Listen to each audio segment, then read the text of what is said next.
China warned today that anyone pursuing independence for Taiwan will be crushed to pieces and face destruction.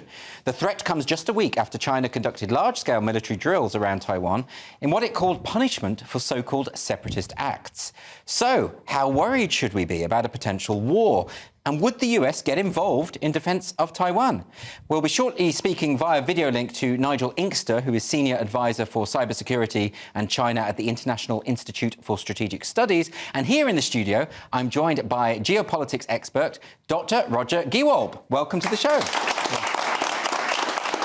Roger, I want to come to you first about this. This is absolutely fascinating, but there are a lot of misunderstandings about what's going on in China and Taiwan and the tensions that are occurring there. So firstly, can I ask you about this? A lot of people perceive it to be the case that if there is an escalation, that the US is obliged to intervene. Is that correct? No, only in the case of an unprovoked attack.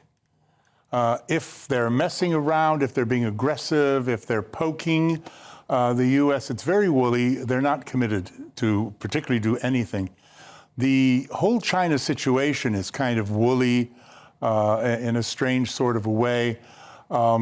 It is perceived that China's the bad guy. It's a Russia-Ukraine situation, but that's not actually the case because there are really three factors in play here as I see. The first one is the one China policy, which says Taiwan is part of China. They belong together to the same country. Now, the US and us here accept the one China policy. And the language is also woolly, Andrew. It says we acknowledge but don't approve. Okay. So we have all these relationships with Taiwan and support and arms and trade and a million, but it's all under the table. It's under the radar. It's not official because they're not a state and they're not recognized. I think a lot of people will be surprised to hear that. So the thing that keeps it safe, I think, point number one, is that China can take comfort that they aren't the world's bad guy. They aren't Putin. They aren't Russia invading Ukraine. Yes. They're claiming what everybody else says. You want to say it's your country? Okay, it's your country. But a lot of people are interpreting, for instance, Xi Jinping meeting with Putin the other week as being a kind, that this is a kind of new axis of evil sort of developing. Yeah, well, they are going to become more aggressive because of the second and third factors. I think the second factor is three factors, really. One is this new president, which I've mentioned. So, he is not the one they would have liked who is in favor of unification. So they're going to show their muscle. The third factor is Joe Biden, who they perceive, surprise, surprise, as rather weak.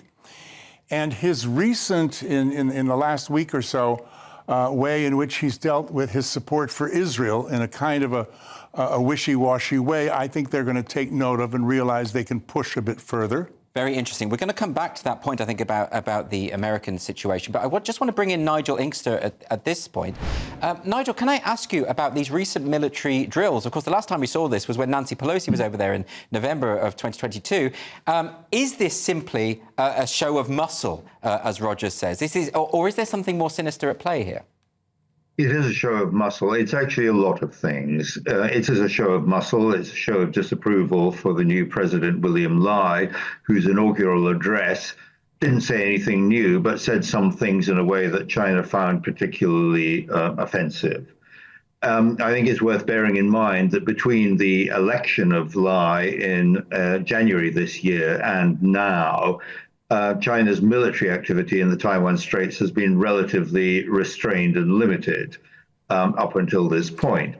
The other purposes of the exercises are deterrence, to try to convince potential actors like the United States that they can't hope to intervene effectively in the event of China deciding to invade.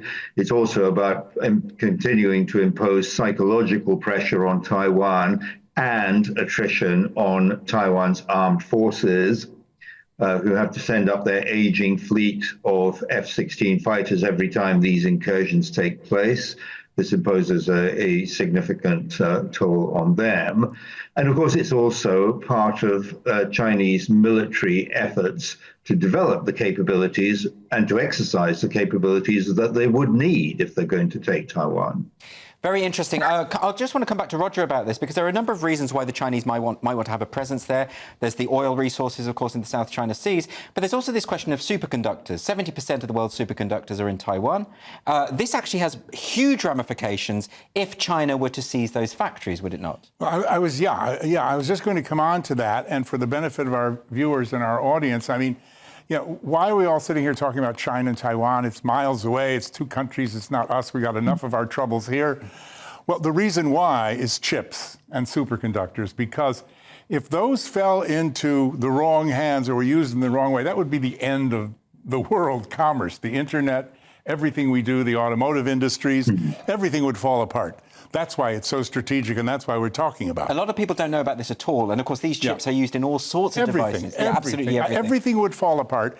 And that's another reason that China needs to be cautious, because it would hit them as well. And what would happen in that eventuality? A Chinese invasion, would it be the case that Taiwan would destroy those factories? The US might destroy those factories? What would happen? They could be shut down. They could be damaged. They could be voluntarily shut by the Taiwanese. They could be taken over by the Chinese, who up the price that the economics of everything gets crazy. Anything could happen. Nigel, I want to ask you about this because there are, of course, a lot of rumours that Xi Jinping is saying that by 2027, Taiwan will be within the remit of China. Do you think that is likely? And do you think we should be interpreting the recent military activity as a gesture towards that eventuality? It's almost certainly true that Xi Jinping has made this requirement, put this requirement on the PLA to be ready by 2027. But capability is one thing and intention is another. Yeah. And I think at the moment, Xi Jinping is looking at the situation in Taiwan and thinking that actually time is on his side and things are to some degree going his way. Okay, William Lai of the DPP was elected president in the January elections, but in the legislative yuan, we've seen a majority by Taiwan's two main opposition parties, the Kuomintang and the Taiwan People's Party. And in the last week, these two parties have got together and introduced a series of new draft laws in the legislative yuan, which, if enacted, would seriously restrict the DPP's ability to govern and would enable the opposition, for example, to have much greater oversight and say in things like military budgets. And the Kuomintang in particular has been very critical of Taiwan's efforts to develop a new modern submarine fleet, which would be one of the most effective things they could do to deter a PLA attack. So I think Xi Jinping is looking at all of these things and thinking, okay, well, the situation is not that bad. And maybe by continuing a process of attrition, carrot and stick, but mainly stick, we might still be able to pull this off peacefully. I think personally he's overestimating his ability to do that. But for the moment, I think that is the dominant concern. I mean, it's certainly the case that Xi does not want a full-blown war involving the United States and its allies. I mean, the United States, as our other speaker has mentioned, maintained a strategy, a strategic ambiguity in relation to Taiwan, not saying it would or would not intervene in the event of an attack. But Biden has in the last year 4 times said that the US would, so I think we have to take that. And the other thing is, in reference to the semiconductor issue, if China were to take Taiwan and take control of those foundries, nobody would have to do anything. They're dependent on a massive, complex global supply chain of inputs, chemicals, lenses, et cetera, almost all of which come from Western countries. Any interruption in that supply chain and those foundries would simply cease to function. Very interesting. Roger, I want to come to you finally on this issue of America. Nigel mentioned the way in which Biden is sending mixed messages here. Now, Biden, of course, as you've alluded to, is trying to appease different factions of his voter base when it comes to Israel. But there's also now this trial of Donald Trump, and the conviction of Donald Trump. Does this make America look weak? And is that why Xi Jinping is reacting the way he does? Well, that's the last point. I mean, Biden's mistake, or Joe Obama Biden, as I call him, his mistake is that he's treating Hamas and Israel the same. I mean, the head of a democratic country and the head of a terrorist organization. And he's trying to force the hand of both. Hamas and Iran, their masters, couldn't care less what Biden thinks or America thinks. And he's going to put the Israelis under pressure to the point where they're going to say, well, we don't care what you think either. So I think this peace plan, which he claims is Israel's, but they claim is his, has not been very well thought out. But how does that impact on the Chinese perception? Because, as I said earlier, the Chinese will look at that and say, this guy is a weakling.